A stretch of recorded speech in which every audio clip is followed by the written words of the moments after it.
रोज शंकर के मंदिर में प्रतिदिन जाने वाले को और एक और चीज अपने स्मरण में रहे, अगर शिव के मंदिर नहीं जा सकते तो अपने घर में जो शिवलिंग है उस पर जल चढ़ाओ।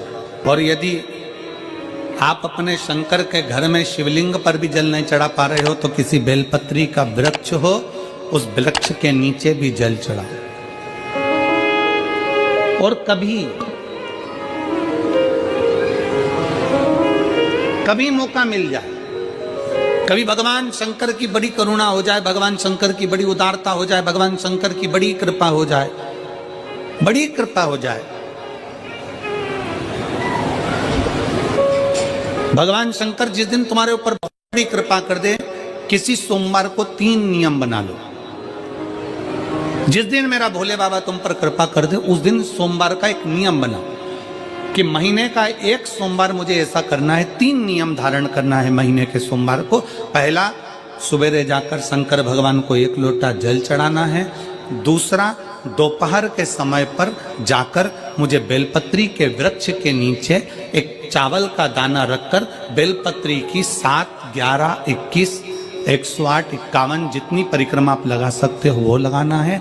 और तीसरा, बेलपत्री के वृक्ष के नीचे और शंकर के मंदिर के दरवाजे पर मुझे एक घी का दीपक लगाना है। बस ये 3 नियम जिसने महीने में एक बार ले लिया, समझ लो उसको पीछे हटने की जरूरत ही नहीं, वो आगे ही बढ़े। महीने के किसी एक सोमवार का ऐसा नियम बना लो कि मुझे 3 नियम धारण करना है महीने के किसी भी एक सोमवार को। हम ये नहीं कहेंगे कि तुम सोमवार 5 पढ़ रहे हैं तो 5 को करो, 4 पढ़ रहे हैं तो 4 को करो, 3 पढ़ रहे हैं तो 3 को करो।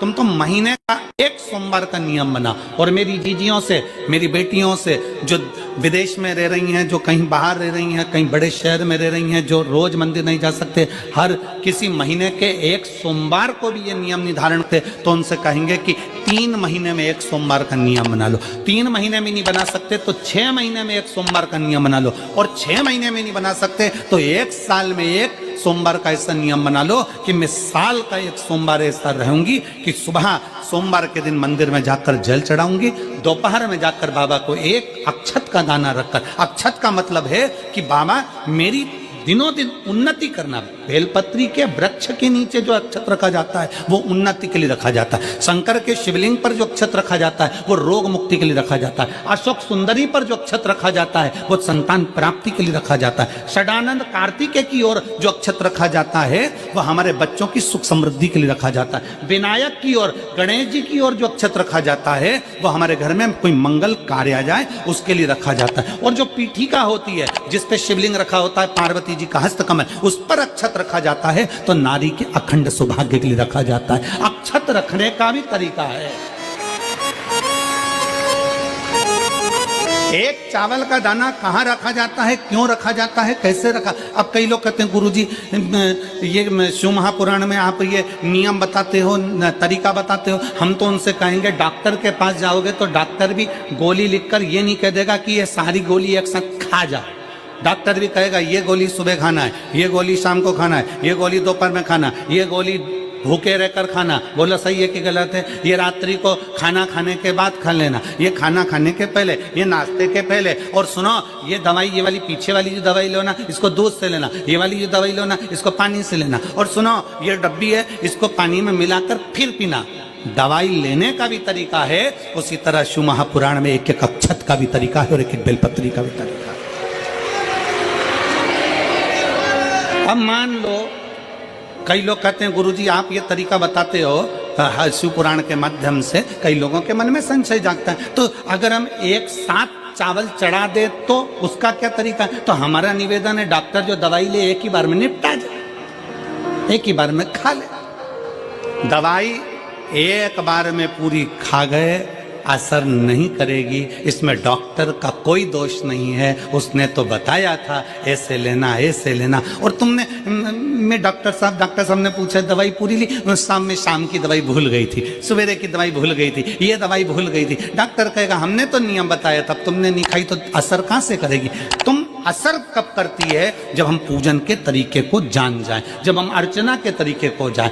आप साल भर का एक सोमवार निकाल लो, 6 महीने का एक सोमवार निकाल लो, 3 महीने का एक सोमवार निकाल लो, महीने का एक सोमवार निकाल लो, अपने से दिल में बन जाए तो एक सोमवार ऐसा निकालो जिसके 3 नियम धारण हो। पहला, उसी सोमवार जिसको कर रहे हो उस दिन सुबह जल चढ़ाना।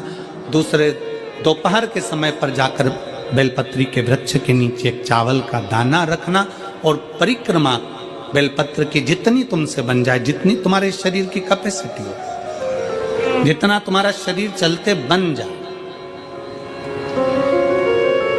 हम तो ये भी नहीं कहते कि तुम भूखे रहकर भगवान का भजन करो, हम कभी नहीं कहते।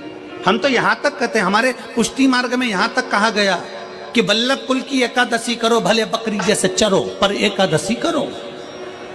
हम तो यहां तक कहते हैं कि बहुत समय से कल मेरी एकादशी है, एकादशी है, एकादशी है, एकादशी है, पूरे घर को हिलाकर रख दिया, एकादशी है, एकादशी, एकादशी है। बहू टेंशन में, बेटा डिप्रेशन में, पति पपीता ला ला के, सेव फल ला ला के, मूंगफली का दाना ला ला के, काजू कतली ला ला के, सेव फल ला ला के, और सारा सामान, साबूदाना और खिचड़ी और ना चिप्स ना जाने क्या क्या ला ला के, बेचारा पति एकादशी आती है वो नौमी से चिंता में पड़ जाता है।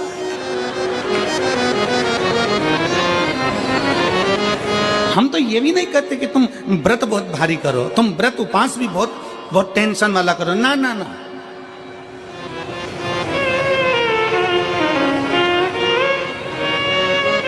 अपने को व्रत उपास भी इतना बहुत भूखे रह रहे हो, बहुत प्यासे रह रहे हो, और मालूम पड़े कि भगवान हमें मिलेगा, भगवान हमें मिलेगा।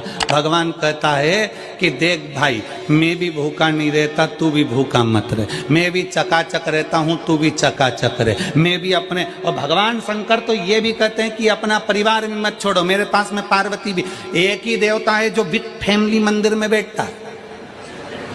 शंकर जी हैं तो पार्वती जी है, तो गणेश जी हैं, तो कार्तिकेय जी हैं, तो नंदी है, सब मंदिर के अंदर चाहिए। शंकर भगवान अपने पूरे परिवार के साथ। शंकर जी तो ये कहते हैं अकेले तुम क्यों रहते हो।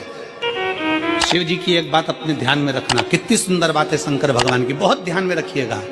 आप जौहरी नहीं हो, हीरे को नहीं परख सकते। हम भी जौहरी नहीं है, हम हीरा को नहीं समझ सकते। पर भगवान शंकर ने पृथ्वी पर जिसको जन्म दिया उसको जौहरी बनाकर पैदा किया है, उसको जौहरी बनाकर भेजा है कि आप भले हीरा को न समझो चलेगा, पर अपने नजदीक में कोई दुखी है तो उसकी पीड़ा को जरूर समझना। भगवान शंकर कहते हैं उसकी पीड़ा का स्मरण रखना।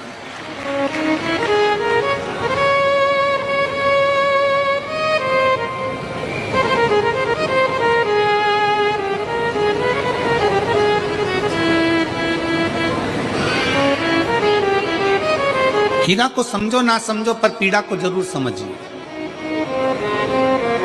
किसी के दर्द को जरूर समझिए, किसी के दुख को जरूर समझिए, किसी की तकलीफों को जरूर समझिए। पशुपतिनाथ का व्रत करते हो आप, 16 सोमवार का व्रत करते हो आप, संकट सोमवार का व्रत करते हो आप, शिवरात्रि का व्रत करते हो, सोमवार की अष्टमी का व्रत करते हो। उन व्रतों में सारे व्रत करो, मना नहीं है, पर उस व्रत में अपना पूर्ण समर्पण परमात्मा के प्रति रखो।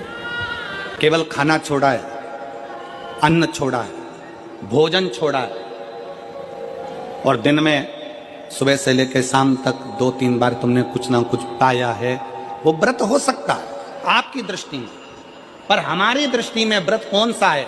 शिव महापुराण की कथा कहती है कि सुबेरे आपका व्रत चालू हुआ, दूसरे दिन ब्रह्म मुहूर्त तक जो आपका व्रत आपने रखा है, भगवान का जो व्रत कर रहे हो, उस व्रत में एक बात अपने अंदर उतार कर रखो कि इस दिन मैं अपने मोबाइल का त्याग करती हूँ, पूरे दिन मैं मैसेज नहीं पढ़ूंगी, मैं देखूंगी नहीं, मैं अपशब्द नहीं कहूंगी, मैं जानूंगी नहीं। दूसरा, आज के दिन मेरा व्रत है, आज 1 महीने में, 15 दिन में, 2 दिन में, 20 दिन में मैंने अगर किसी से भी अपशब्द कहा होगा, आड़ा टेढ़ा कहा होगा, तो सबसे पहले आज व्रत वाले दिन मैं उसको सॉरी कहूंगी, क्षमा मांगूंगी और अपने हृदय से लगाने का प्रयास करूंगी। व्रत है, व्रत का तीसरा अंश, आज मेरा व्रत है, मैं आज के दिन किसी को भी अपशब्द नहीं बोलूंगी, किसी के लिए आड़ा तड़ा नहीं बोलूंगा। आज जितना बन सकेगा मैं सात्विक जीवन जीऊंगा। चौथा, आज मेरा व्रत है, आज के दिन मैं झूठ नहीं बोलूंगी, ना झूठ बोलूंगा सुबह से लेकर शाम तक। और पांचवा, आज व्रत वाला दिन है, जितना फलार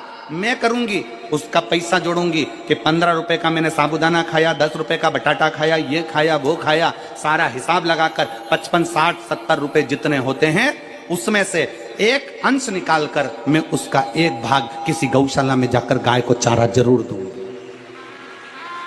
आपका व्रत, आपकी साधना, आपका तप, आपका बल, आप कैसा कर रहे हैं? केवल भूखे रहने पर भगवत पद की प्राप्ति नहीं होती। शिव महापुराण की कथा कहती है कि भूखे रहने से भगवान की प्राप्ति नहीं होती। शिव पुराण की कथा कहती है भगवान को पाने की भूख बढ़ाने से भगवान की प्राप्ति होती है। भीतर से परमात्मा को पाने की भूख बढ़ाइए, भगवान को पाने की भूख बढ़ाओ भीतर से।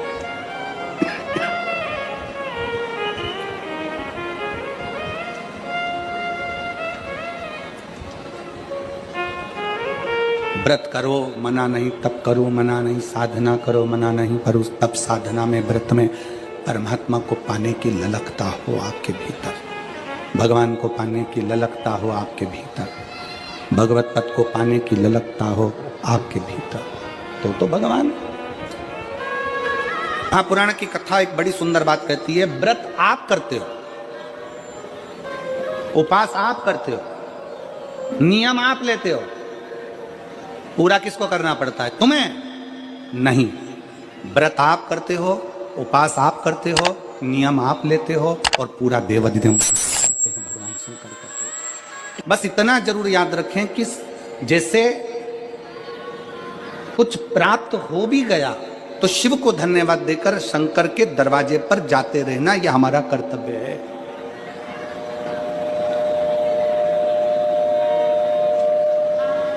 एक बहन जी ने पत्र लिखा था कल, उस पत्र में बहन जी ने लिखा कि शिव महापुराण तप का मतलब क्या होता है? चलिए उपास का मतलब बताओ। खाना छोड़ देना व्रत नहीं है, दूसरे का धन छुड़ाकर खाना छोड़ देना व्रत है। शिक्षा दे देना, किसी को चिकित्सा की जरूरत है उसकी चिकित्सा में थोड़ा सा धन लगा देना, कोई रोते हुए के आंख के आंसुओं को पोंछ देना, किसी के दुख में खड़े होकर उसको खुशियां प्रदान कर देना, ये दुनिया का सबसे बड़ा व्रत है, सबसे बड़ी साधना, सबसे बड़ा तप। मन साफ है तो सारी गलतियां माफ है, और अगर मन ही साफ नहीं है तो गलती कौन माफ करेगा भाई? हम भी तो अपनी जिंदगी में एक नियम बना सकते हैं कि मैं श्री शिवाय नमस्तुभ्यम का जाप करूंगी। मेरी कॉलोनी में कोई शंकर जी का मंदिर है, हम 5-10 महिलाएं प्रत्येक सोमवार को 10 मिनट बैठेंगी, शाम के समय प्रदोष काल में 6 बजे 6:30 बजे बैठेंगे, 6:45 बजे 15 मिनट बाद उठ जाएंगे, श्री शिवाय नमस्तुभ्यम का जाप करेंगे, शंकर जी को भोग लगाएंगे। अगर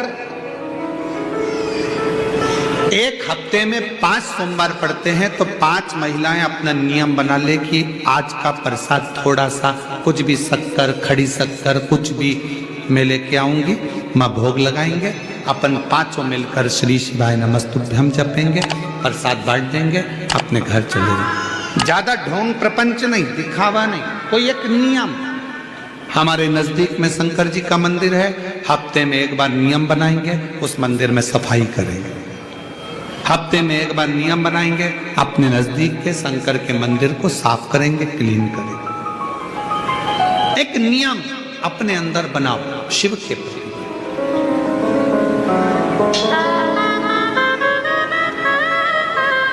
अपने भीतर जब हम नियम बना लेते हैं कि श्री शिवाय नमस्तुभ्यम जपना है, शिव को एक लोटा जल चढ़ाना है, शंकर की आराधना करना है, तो शिव हमारे लिए भी कोई ना कोई नियम जरूर बनाते हैं और हमारा कल्याण जरूर करते हैं। एक नियम बना, इस कथा को सुना, तुम्हारे पति को फल प्राप्त हो।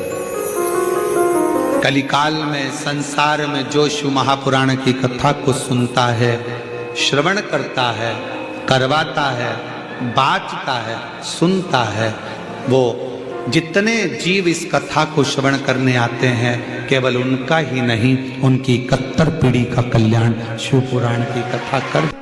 लंबी बाती का प्रमाण अलग होता है। लंबी बाती क्यों लगाई जाती है? भगवान के मंदिर में दीप में, देवियों की पूजन में, लक्ष्मी की वृद्धि के लिए। कौन से देवता के यहाँ लंबी बत्ती लगती है और कौन से देवता के यहाँ गोल बत्ती लगती है, उसका भी प्रमाण वर्णन। किसी देवी की पूजन करो तो लंबी बत्ती